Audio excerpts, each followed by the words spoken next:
নির্মাল্যর থেকে duplicate gift ছাড়া আর কি বা আশা করতে পারে অনন্যা?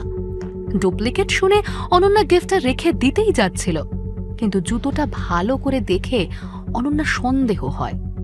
জিমি চুর জুতোর এত ভালো ডুপ্লিকেট করা তো স্থানীয় বাজারের কারোর পক্ষে সম্ভব নয়। তাহলে নির্মাল্য কি মিথ্যে কথা বলল? পরের দিন নিজের মনের সন্দেহ দূর করতেই অনন্যা একটা বড় জুতোর দোকানে যায়। ম্যাম, আপনি কি মিস্টার দাশগুপ্তর ফ্রেন্ড? দাশগুপ্ত মানে কলকাতার সবচেয়ে বড় ইন্ডাস্ট্রিয়ালিস্ট যিনি, উনি? ওকে তো আজ অব্দি কেউ কোথাও দেখেনি বলেই জানি।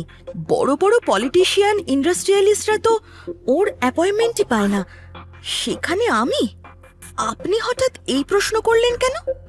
ম্যাম, এই জুতোটা বিদেশ থেকে ইম্পোর্ট হয়ে আসে।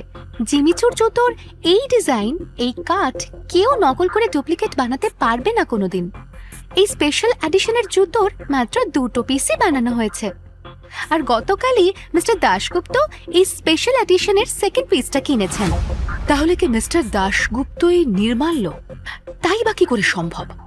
আমি তো নিজে ওর বস্তির বাড়ি ঘর সব দেখেছি। রহস্যটা তবে কি? 10 লাখের জুতো 10,000-এর মাইনের ডেলিভারি বয় পেল কি করে? ও কি তাহলে চুরি করেছে আমাকে খুশি করার জন্য?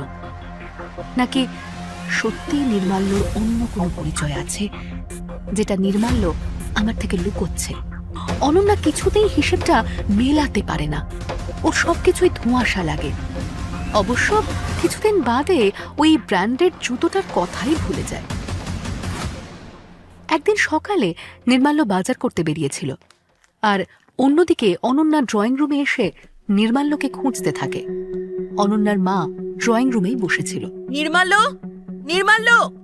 এই লাট সাহেব আবার সকাল সকাল গেলেন কোথায়? কোনো তো কাজ করে না ঘরে, বসে শুধু খায় আর ঘুমো। আজকে ভাবলাম ওকে অফিস নিয়ে যাব আমার সঙ্গে, দেখো তারই পাত্তা নেই। রিডিকিউলাস! কোথায় গেছিলেন আপনি শুনি? আমি তো বাজারে গেছিলাম। এইসব বাজার ফাজার ছাড়ো। শোনো, আমি তোমাকে একটা শেষ সুযোগ দিতে চাই। বাড়িতে বসে বসে ফ্রিতে খাওয়াতে পারবো না আমি তোমায় আর। অফিসে চলো আমার সঙ্গে, ওখানে গিয়ে কিছু কাজ করো। তোমার জন্য অলরেডি দেরি হয়ে গেছে।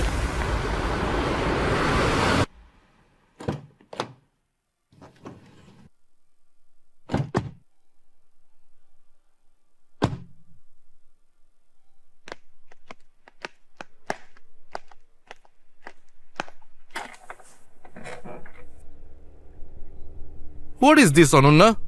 তোমার জন্য আমি 1 ঘন্টা ধরে অপেক্ষা করে আছি। সো সরি বিপ্লব, একটা ইউজলেস ছেলের জন্য লেট হয়ে গেল। সারপ্রাইজ ডার্লিং, তোমার জন্য, শুধুমাত্র তোমার জন্য ইন্ডিয়ার সবচেয়ে নামকরা ডিজাইনার অভিষেক পালের থেকে লেহেঙ্গা কিনে এনেছি আমি। এত দামি লেহেঙ্গা দেখে অনন্যা খুব খুশি হয়ে যায়, কিন্তু লেহেঙ্গাটা দেখে নির্মাল্যর কেন জানি না সন্দেহ হয়। এই লেহেঙ্গাই দীপিকা নিজের বিয়েতে পড়েছিল। তোমারও সামনেই বন্ধুর বিয়ে না? ব্যাস, এই লেহেঙ্গা পরেই যাবে তুমি। কেউ তোমার থেকে চোখ ফেরাতে পারবে না ডার্লিং।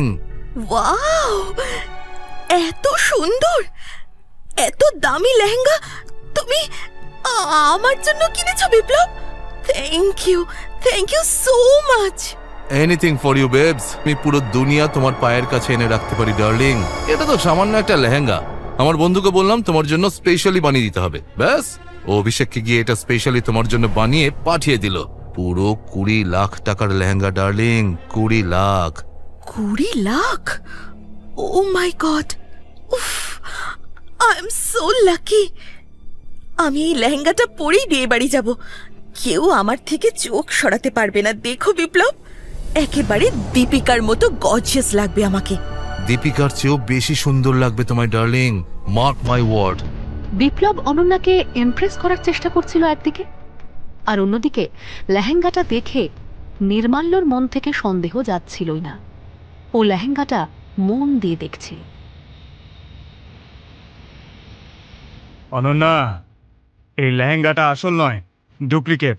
এই এই কি বললে তুমি? লেহেঙ্গাটা আসল নয় মানেটা কি? তোমার মতো চাকর আমায় শেখাবে কোনটা আসল আর কোনটা নকল?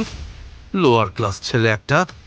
এই সব প্রশ্নের উত্তর পাবেন একমাত্র পকেট এফএম এর বস দুনিয়া চাঁদ বসে। এক্ষুনি ডাউনলোড করুন পকেট এফএম অ্যাপ।